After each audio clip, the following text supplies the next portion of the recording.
खैबर पख्तूनख्वा में बारिशों, सैलाब और लैंड स्लाइडिंग से बड़े पैमाने पर तबाही हुई है। इस वक्त मलकन डिवीज़न और हज़ारा डिवीज़न इससे बुरी तरह मुतासर हुए हैं। हुकूमत की जानिब से जो मकामी इंतज़ामिया है, सिक्योरिटी फोर्सेज हैं, पुलिस है और उसके अलावा जो रेस्क्यू 1122 के लोग हैं, वो इमदादी कार्रवाइयाँ जारी रखे हुए हैं।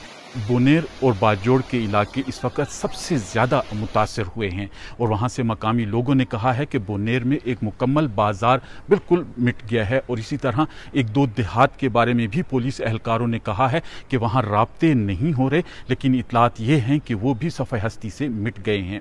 बाजोड़ में भी हालात इंतहाई तशवीशनाक बताए गए हैं, जहाँ सादुल्ला नामी एक शख्स ने बताया है कि उनके घर में जब रात को वो सो रहे थे तो उस वक़्त ऐसा लगा जैसे जलजला आ गया हो। उनके बच्चे भी सो रहे थे।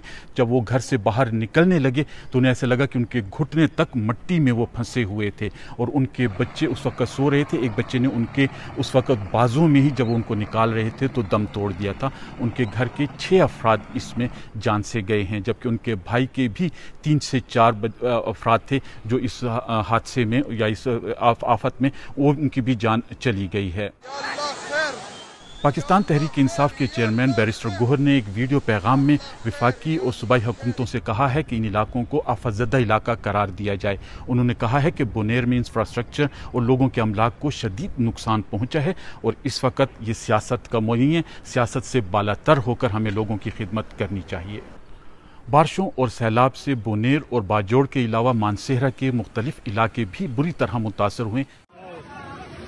इसी तरह स्वात में भी बारिशों और सैलाब से इंफ्रास्ट्रक्चर को बुरी तरह नुकसान पहुंचा है और लोगों को शदीद मुश्किलात का सामना करना पड़ रहा है।